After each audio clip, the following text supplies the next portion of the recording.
First week pa nga lang ng December ay talaga namang damang-dama ko na talaga ang Pasko. Kasi naman tayo mga Pilipino ay November pa lang ay may pa-Christmas light na. At sumabay pa nga itong nadaanan namin sa Sukat Paranaque na nagtitinda lang naman ng isang tanyag na handa natin sa mga Kapaskuhan. Katulad nitong special bibingka. At syempre ang hindi mawala-wala na puto bongbong nagawa lang naman sa special na galapong. At dito nga lang pala sila matatagpuan sa Dr. A. Santos, Valley 1, Sukat Paranaque. At nag-ooperate sila Monday to Saturday from 5 p.m. to 12 a.m. At ito nga ang Jais, puto bongbong and bibingka. Bakas nga talaga sa ating mga Pilipino ang pagmamahal sa mga ganitong klaseng pagkain. Dahil bukod nga sa mga residente, dahil tabing kalsada lang buong barkada at pamilya, mga pauwi galing trabaho, at kahit pa mga riders ay talaga namang napapahinto dito. At kahit nga kami ni Mrs. ay talaga namang napahinto. Dahil sa aroma pa lang na nanggagaling sa mga usok nito, plus ang ambience ng kanilang pwesto, talaga namang ganito yung pakiramdam ko nung bata pa ako. Hindi ko na nga rin patatagalin pa, tara, makisarap na.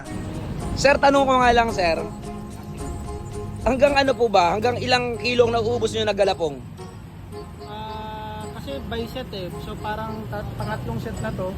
Ito, laging ubos naman yan. Pangatlong tab na to, ganito karami. Wow guys, grabe. Everyday ba sir, bago yung ginagamit nyo na galapong? Oo, hindi tayo nagpapabukas kasi yun yung sikreto eh. Pagka Oo. pinabukas mo yan, aasim na yan, hindi na masarap yun. Ako sa bagay. Pero sir, meron na rin bang pagkakataon na nagtapo na kayo kasi hindi naubos? Wala, laging ubos na. Laging sold out. Laging sold out na. So guys, yun yung patunay na yung kanilang puto bongbong dito is talaga namang may sinasabi at masarap. Kaya kung ako sa inyo guys, dayuhin nyo na to guys. Sila sir, ang kanilang Jais, puto bongbong and bibingka. Sir, balita ko meron kayo sa Makati? Meron, yung main natin nasa Makati, sa Onyx. Onyx? So, tapos meron pang dalawa. Kaibigan ko yung nag-formulate nung photo bumbuja.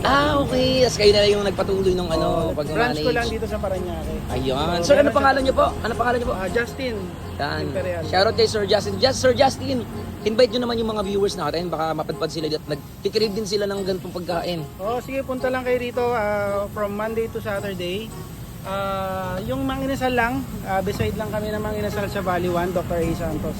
Tapos tikman nyo yung namin, bibingka overload, tsaka puto bongbong overload. So ayan guys, December 3 pa lang nga ngayon pero damang-dama ko na yung Pasko kasi nga naman sa ambience pa lang ng kakainan natin guys, yung liwanag, yung amoy ng puto bongbong tsaka ang kanilang bibingka guys. Talagang hahatakin ka na papunta sa December 16, simbang gabi. Ganun kasi yung nakasanayan ko dati pag simbang gabi sa amin dati. Ito talaga yung nakakasanayan namin nakikita na niluluto ng matatanda. So, andito tayo ngayon sa Paranaque, dito sa Sukat Paranaque. Tikman natin guys. Ito. Kanilang bibingka guys na overload. 80 pesos lang. Meron na siyang cheese, niyog, mascobado, brown sugar, leche flan. So, tikman natin guys.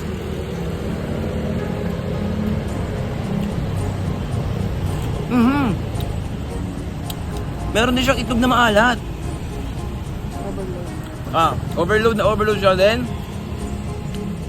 Masarap guys kasi talagang go-complement yung mga lasa niya. Yung mga nilagay. Then yung niyog, yung malalasakang milky sa sa kanyang coconut meat. Then sa leche flan naman, tikman natin. Panalo din. Sa 80 pesos, ganito kalaki at ganito karami. Panalo rin. Next naman natin guys, yung kanilang puto bongbong. Yan o. Puto bongbong or bongbong.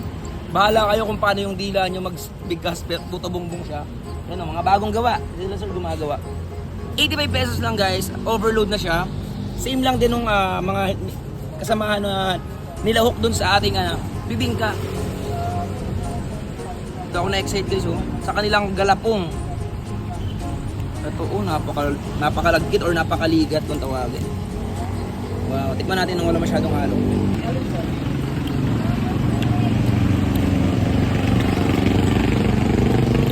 Walang halo.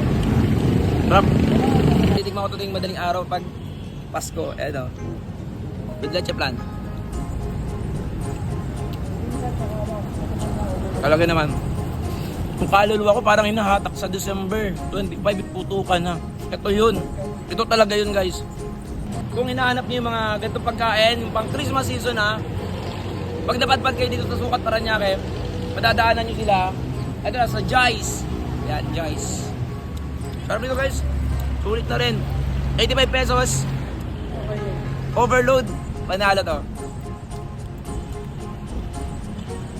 Sa mga followers natin, sa mga nakakapanood ng ating vlog ngayon, oo, ngayon mismo, kung napanood mo to ng madaling araw or late night, pasensya na kung nagugutom ka. Pero kung malapit ka lang naman sa Sukat, Parañaque, puntahan mo na kasi hanggang 12 sila dito. So ano pang hinihintay nyo guys? Tara, makisarap na.